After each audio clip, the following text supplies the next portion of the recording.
And we're back for another episode of Pursuing the Perfect Pint podcast. I can't believe, Brent, this is the last podcast of the year. Yep, we're going to finish with a bang, but yeah, we're winding down 2025 and certainly looking forward to 2026. But what brilliant Christmas listening people have. So if they get tired of listening to Christmas carols and they want some stimulation, they can rather be listening to the podcast. I hope people are thinking about a pint sometimes over the holidays. This is a very good point. This This is a very good point. is homework assignment over the holidays. I like that. So what is in this week's homework assignment then? I think we've got the usual. Yeah, we did the normal run through. We're going to do a very quick market update. There's some interesting things going on, and then we go through some Lisbon focused things from both a sponsorship and a speaker profiling perspective, and then we're going to share a story from the world of malt. Perfect. So I think, Brent, these last few weeks, or it's even been longer than that if I think back, we've been thinking about how really the supply and demand side of barley is not making sense. Supply has been increasing, but price has been holding up. So are we starting to see that shift a little bit? Yeah, I was actually kind of thinking it was being too repetitive because I've said different times over the past weeks that something wasn't fitting together properly. The supply of barley globally kept inching higher and higher, yet prices weren't responding in that sense that they should have potentially been declining. But we have actually seen towards the end of the year a real change, and we saw market down very strongly in the past week, particularly in Europe. So there's a few questions around that.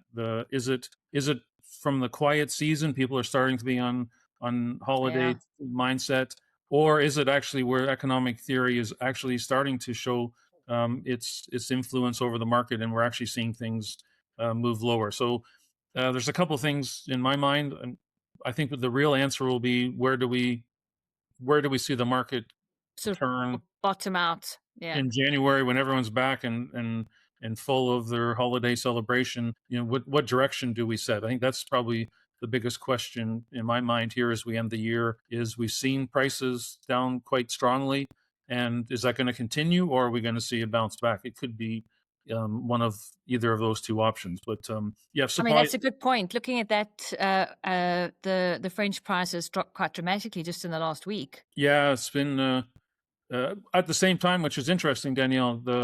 The French prices are weak for sure, but at the same time, we've seen very stable to even slightly supportive prices in Argentina. Australian prices are up a little bit, and I would say Canada is holding fairly steady. So we've kind of got a bit of a split at the moment in markets. So are French prices the leading indicator? That's back to my point. I think we'll see. We need to watch closely what happens in January in terms of where is the market going to be set for at least, say, the first half of 2026. And by the time we get to April, we'll start to see, planting and all these things for crop 26. So I think we've got a couple questions in my mind, but I guess the reality is French prices have turned lower. So it's now the cheapest origin for barley in the world, multi-barley in particular. We need to watch this closely, just how we start 26. And I think, I mean, what else are we seeing from a sort of pricing perspective that's going to influence that? From what's wheat doing? Yeah, well, when I think about the predictive model, our predictive model, like across the four geographies, France, Canada, Argentina, Australia, across the board, those models are all down, both malting barley and feed barley. So they have shifted lower. And I think the prime driver for that is commodity markets are weaker. U.S. corn is down 1% since last month. Chicago wheat is down 5% from last month, and Paris wheat is down 3.5% roughly. So we've seen the weight of high supply. So there's lots of wheat in the world. There's a huge corn crop coming in the U.S., and those big fundamental things are starting to weigh in the market.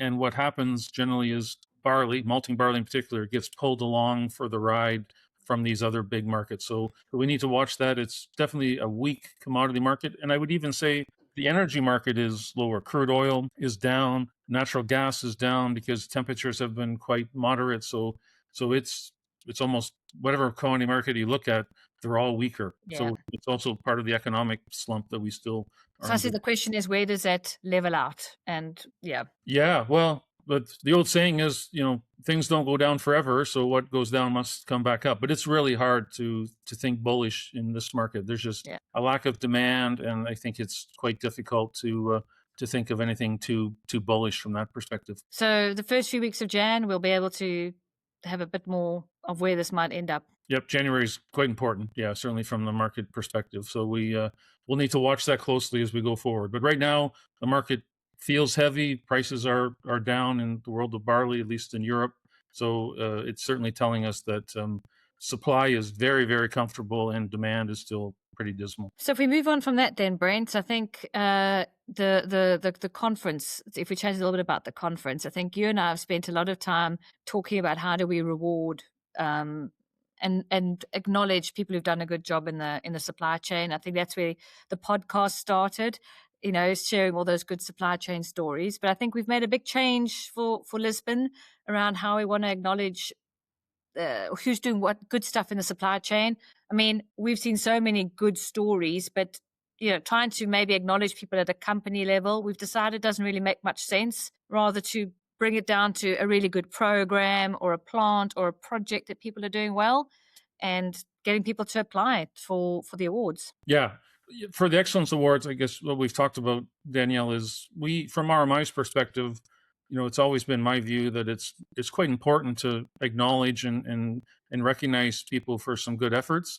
I think in the past, when we tried to do it at a company level, was a bit too complicated. So we've certainly simplified things to, as you say, take it to a project level. So companies might have 2 or 3 projects that they're quite proud of, and they might fit in some of the 5 categories that we have. So at that point, I think it's really around putting action ideas in place. So it's really about we want people to tell us stories that they're advancing, that they're proud of, and it's quite siloed in the sense that it's just that project. So we Yep. try to make it easy for people. So I guess that's the idea. And as we get back in January, we'll be pushing quite hard on that to explain to people what it all means and what the process is, and the panel of experts that we've assembled, which is a neutral party. So all these things we'll share with people. So while people at home in their Christmas pajamas between Christmas and New Year, what they should be thinking about is what people, projects, or programs within the organizations they think have done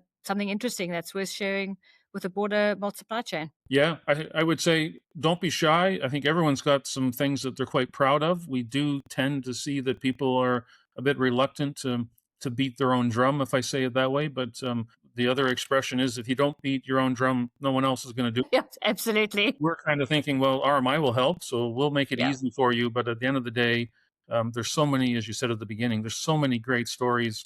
I think this is a perfect platform for people to share a little bit of the hard work that they're actually putting in. That sounds great. And as we usually do now, we talk about another sponsor of the conference. So tell us a little bit about Emmanuel and what we're going to hear about from him. Well, yeah. So I guess this is a great example, and Emmanuel has some kind words for us. But I guess it's an example that our RMI family is around the world. So we've got people in all parts of the world, and in this case, you're going to hear from someone in Argentina who has been a long-term sponsor and supportive of RMI. So I think what we'll leave with people here is just some really good opinion of one of our family members. So with that, I think we'll leave the words to Emmanuel to speak. But really good to have someone from so far away as part of the family, and really happy to have them ongoing as a sponsor partner. Hello everyone, this is Emmanuel from Alea. What I really enjoy about the RMI is the atmosphere. You can find professionals of the industry who really understand the business, its challenge, and its opportunities. For us, attending and sponsoring the event creates real value. The presentations always bring new viewpoints, new technologies, and new market insights that help you think differently about your own business. And also being able to ask questions, exchange ideas, and hear what others are working on is incredibly enriching. But what I definitely appreciate the most is the networking. You build genuine connections with supplier customers, partners, and colleagues from all around the world. Those conversations often turn into long-term relationships and new opportunities. That is why we believe in supporting RMI. It's a place where you learn, you connect, and you stay aligned with where the industry is heading. See you there. And I think for one of our speakers, I think this is really exciting to me, is we've got a brilliant speaker coming to the conference, Samantha Rocky. And I mean, I've lucky enough to have read the book that they've written, The Social Brain, and really interesting about how you get teams and organizations to work together. Yeah. Well, I don't want to say too much because Samantha goes into this, but I guess her whole business is around helping companies in their organizational development and also around leadership, individually in teams and as a business overall. So we are in challenging times. So this topic, when Samantha speaking on it, is a perfect topic, of course, and the timing of it I think is quite important as well. Everyone's got some things to think about as we go through these challenging times, and Samantha's got some great ideas of what people should do, kind of from a mindset perspective. But she goes into some a little highlight of some of these things, and I guess the main point is if you want to hear all those great ideas, you got to find your way to Lisbon and hear it directly from Samantha. Yeah, I'm looking forward to that. Okay, now looking at the Lisbon conference, we're pleased to have Samantha Rocky with us today, who's going to be speaking in Lisbon. Samantha also comes from an SAB Miller background, so there's a connection there. But I guess first of all, Samantha, thanks for joining us, and thanks for agreeing to be part of the Lisbon conference. Thank you very much, Brent. I'm really looking forward to it, and it's such an exciting moment, I think, in any industry as the sort of headwinds have come together and we need to be looking to the future, which I know your conference focuses on. So Yeah, we're very excited. Yeah. Well, for you, what you're doing now is, I guess, you're a co-founder of Thompson Harrison and an author as well. So you've been busy, but maybe just give us a bit of an overview of what Thompson Harrison does and your focus, and also a little bit around your writing. Well, Thompson Harrison is a leadership and organizational development consultancy. So we work with teams and senior leaders to help them navigate very uncertain futures. But what I'm extremely excited about actually is bringing to the conference this idea that when we are going through huge amounts of change, as all industries are at this moment in time, is what are the things that don't change? What are the things that we can really focus on that have been part of our human evolutionary history for thousands of years? And I sometimes think it's really helpful to lean into what has stayed the same rather than always being distracted by what is changing around us. And so I'm hoping to bring some of the science, some of the research around what we've done when we wrote our book, and bringing in some of the kind of, I guess, ideas that will help leaders at the conference really think about their day-to-day leadership practice that can help them as they move into 2026 and beyond. Yeah. Well, we'll have lots of change to that point, but I guess what your focus on is amidst that change, stay grounded in that respect, and don't forget about the things that are really important and what you're doing. And I guess you do work that goes down to, could be individual team level or organizational level or even more broadly. So I guess you're bringing a pretty wide perspective, so the audience will learn a lot, but I guess they'll have a lot to take home with them as well. Well, I hope so. All our work is across industry. We work from all the way from consumer goods right through to financial services, and we even do some work in the non-for-profit space. So we really do get to see leaders at the hard edge of worry, of stress. We work with very smart, very busy people who need to find ways of kind of really navigating very complex organizations. So I'm hoping to bring some of those insights into the conference and help people have meaningful conversations about small things that will have a big change. And I always think that those are probably the most helpful, because knowing how busy people in leadership roles are, especially in big industries. Yeah. Well, everyone's busy. We fully get that, but I think they should take some time to get to Lisbon in March of 26 and hear from Samantha and others. So really, thanks for a few moments now, and really looking forward to having you be part of the Lisbon conference. Thank you so much, Brent. And just to say, we always say coming together in person, connection is free energy. It's one of the things that make us wonderful as human beings. So I think when you have the chance to be face to face with other people, what a gift. Yeah. And our group is high energy, so I think they'll deliver on that, and you'll help steer that energy in the right direction. So looking forward to it. Thanks, Samantha. Thank you so much. And Brent, so we spoke last time around the Whipper Snapper Distillery that was going to be coming up today. What was if you had to take one highlight out of what you learned from the podcast, what would that be? Yeah, well, we tried to catch up with Jimmy when we were in Perth, but that didn't work out. But we were diligent, so we stayed in touch. I wanted to know more about where did they come up with the name Whipper Snapper, because that's something I would have been referred to myself back in... When you were little, yes. Canada. So he goes into it. So I think it's a fantastic story, first of all, and the passion and all the things that went into that business, and they've become quite successful. So I think people will enjoy hearing.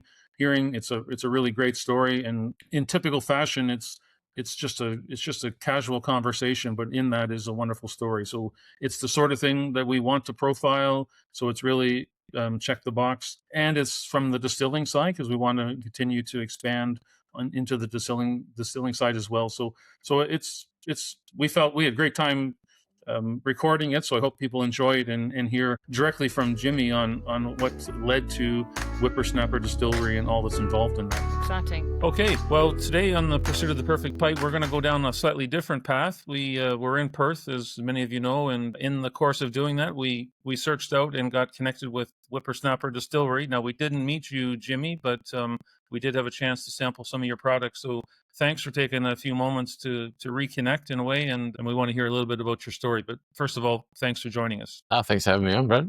Looking forward to the chat. Yeah, great. Well, maybe we could start with a little bit, maybe tell us a bit of the story of Whipper Snapper Distillery, how it started, where was the idea coming from, and maybe what's your role in the business? Yeah, for sure. Yeah, so Whipper Snapper Distillery, we're one of two main distilleries here in Western Australia. The second one that started up in the state. We've been around for about coming up to almost 12 years now. And I guess when we started the business, myself and my brother-in-law were both founders of the business.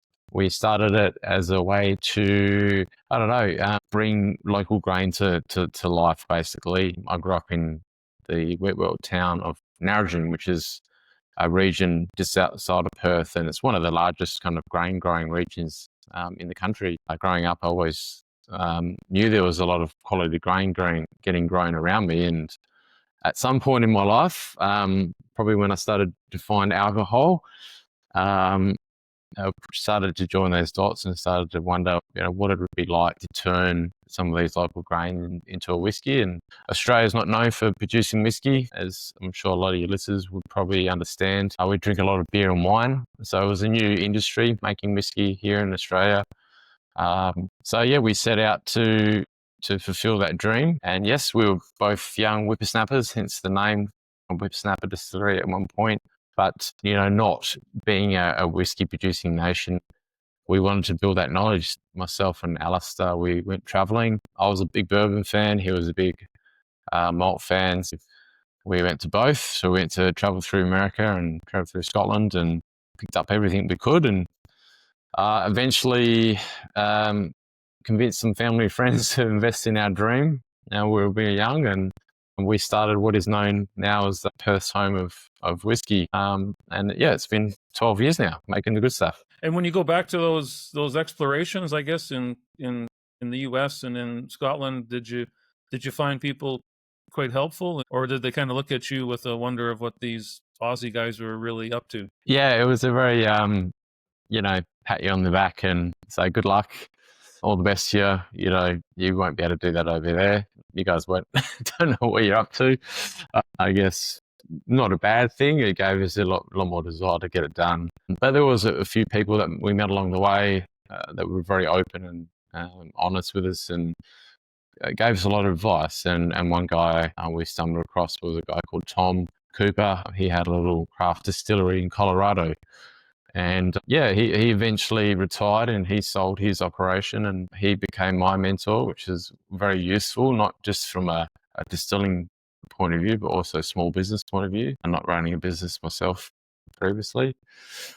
And then the same in Scotland as well. We met a lot of good people along the way that helped us kind of gain that knowledge that we needed. Most importantly, the confidence to give it a go. Back home, though, we knew what we wanted to do, how we wanted to set it out. We wanted it to be different. We wanted to create Australian whiskey in the end. And we knew we had the kind of knowledge and know-how to make it work. Yeah, so it was a brave move, stepping out of the mining industry that I was in and getting into small business and making whiskey. Good thing is I love whiskey, so that was the first important box tick there. Doing things you have some passion about makes it easier, I guess. But you wouldn't say that the journey there's had to be some challenges along the way at 12 years in? as you look back? Are you pleased? I guess you must be pleased how you got to this stage, because building from scratch is quite an effort. Yeah, I mean, being the only one around us, it's not like you could go down to your neighbours and ask for knowledge. Most of the whiskey in Australia as well, it's we're on a small stage. I guess we're all micro distillers in some respect, and they're all on the East Coast. So you're kind of left to your own devices a little bit. So we made a lot of mistakes when we first set up the distillery, and we didn't go down the route of making white spirits as well, which would ease cash flow. A lot of small distilleries start up doing that, which is good for cash flow. Obviously, whiskey here in Australia, to put whiskey on the label, it has to be aged for a minimum 2 years, So there's a lot of time, a lot of cash is sitting around. So that was a challenge, especially funding it in those early days. So we eventually set up a cellar door, a cafe. We were doing events, pivoting every direction we possibly could to keep the lights on and keep us making whiskey, because it's important, certainly in the early years, to lay down as much whiskey as you possibly can. So when you do have a market, you've got stuff to sell. Because once it sells out, there's nothing else there. You got to wait for 2 years minimum. So yeah, it was challenging. Yeah.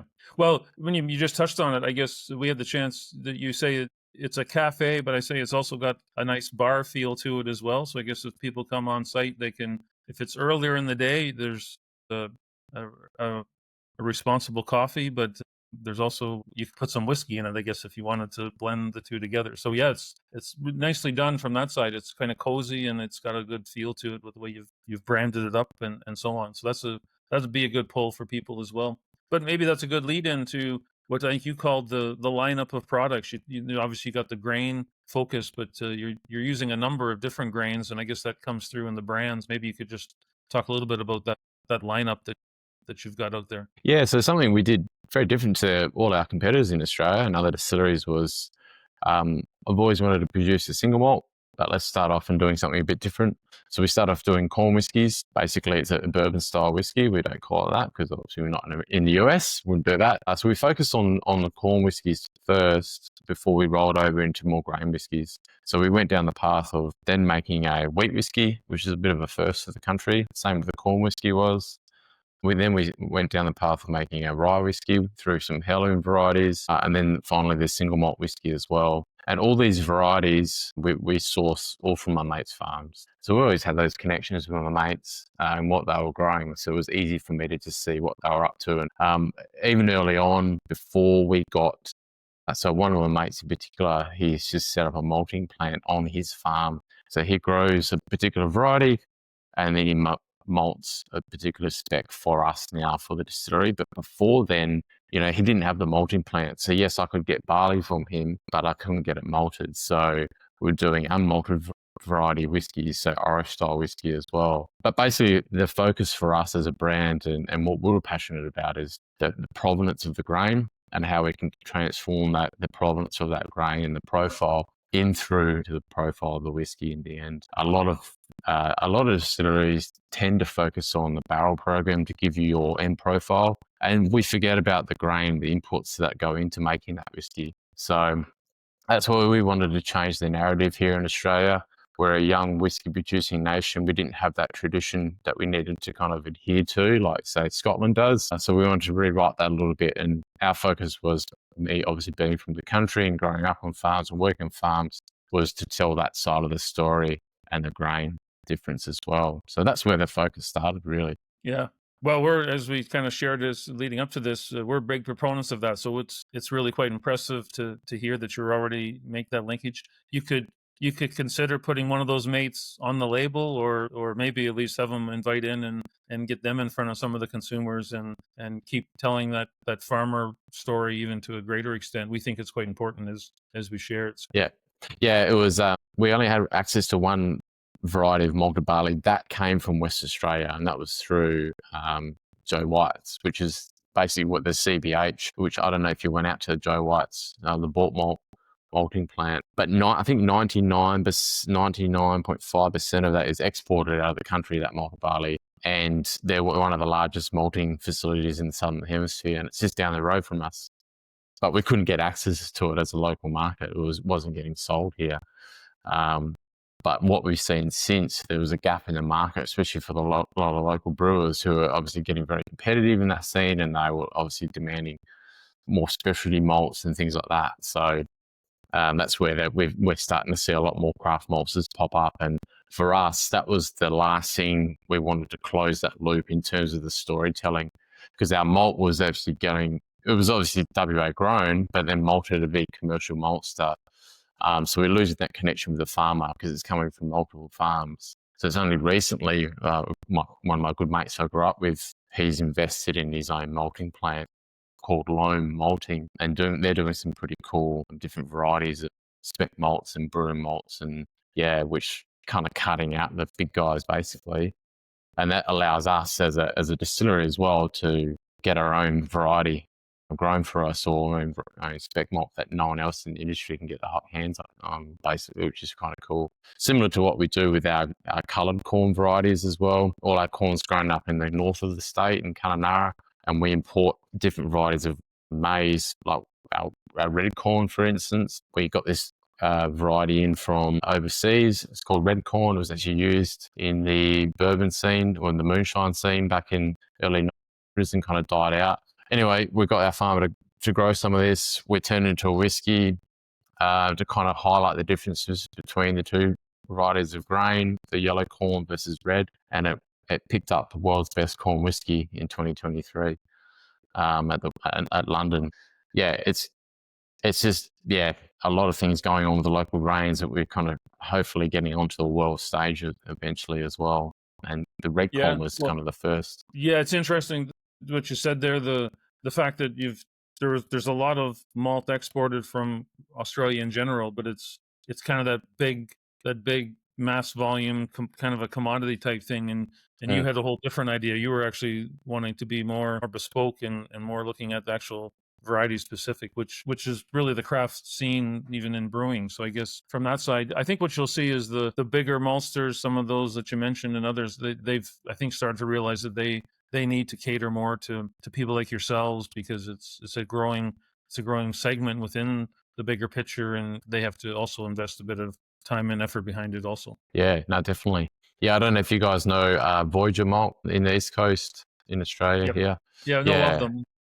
They'll be on our list to explore and hear their story a little bit. Yeah, definitely good chat with those guys. They came in. I caught with them last Friday. I was chatting to them, but I guess they were kind of bit pioneers in the whiskey side of things and brewing side of things, and as a large kind of craft maltster in Australia, that were giving a lot more option to fellow distillers and brewers in throughout the country, which is good, and allowing producers like me to get our own varieties locked away and things like that. So, yeah. And on the product, I guess you've got a neighbor that's in the brewing side, and you've done Bright Tank Brewing. We might have stopped in there and had a pint on the visit, but I guess you've done some collaboration with them, or you work together in some form or fashion, being neighbors. Yeah, it was very handy actually. Having a brewery just behind us, a little craft brewery called Bright Tank, and for some of the mashing requirements for our single malt, it was more efficient for them to run it through their mash tun instead of our grain cooker or our mash kettle. A collaboration started there. We also do some barrel aging for them as well. And we've done that quite a bit throughout our existence with the local brewing industry, which is quite large here in Western Australia. We have a lot of used barrels that then roll over into maturation for their stouts and porters and barley wines and things like that. And really, to be honest, it's obviously there's a commercial side of it. At the end, you get this really barrel-aged, beautiful stout that you worked on with a brewer, but it's all about us getting together and collaborating and having a good time in the industry. And it's all, it all links together in the end. Yeah, very good. Well, I guess the farming piece, as we said, we feel that's quite important.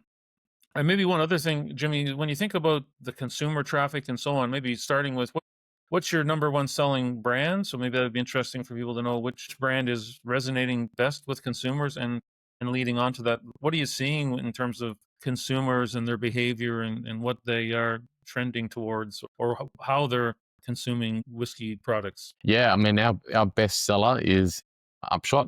which is a corn whiskey. It's probably one of a handful that's actually made here in Australia. And I think consumers are kind of jumping on that at the moment because it is at the lower end price point. And that's one thing the market's, I think, really starting to show is people aren't looking for anything that's over $100 at the moment.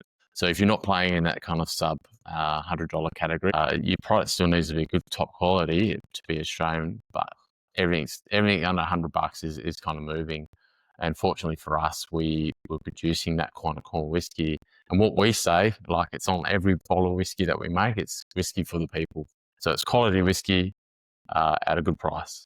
So, and I think at the moment, the way the cost of living is, people are just looking for things that are a little bit cheaper. Yeah, affordability is I think that's a global problem. So you're seeing it firsthand. You see it on your foot traffic. I guess people make those decisions based on that affordability piece. Yeah, definitely. And I mean, gone are the days where you can kind of be a small craft distiller and be putting out bottles of whiskey for $300 plus. Yeah, I don't think it's a sustainable way to look at it. Especially we want the market sector to grow. We need more people to drink whiskey. We need it to make a whiskey that was in the premium category, affordable, but still really good top quality as well. Yeah, whiskey for the people. That whiskey has for to the sell. people.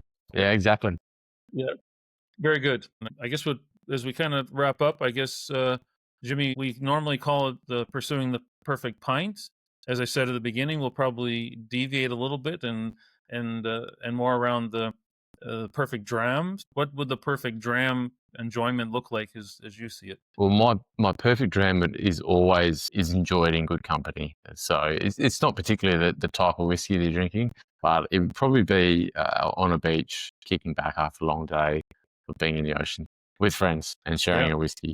Whatever that whiskey is, it doesn't matter. It doesn't matter if it's hot, cold, water with ice mixed with something, but just sitting around sharing stories. I think that's the best way to share a whiskey is with good people. Yeah, that socialization is what humans are basically, social animals. So that fits quite nicely.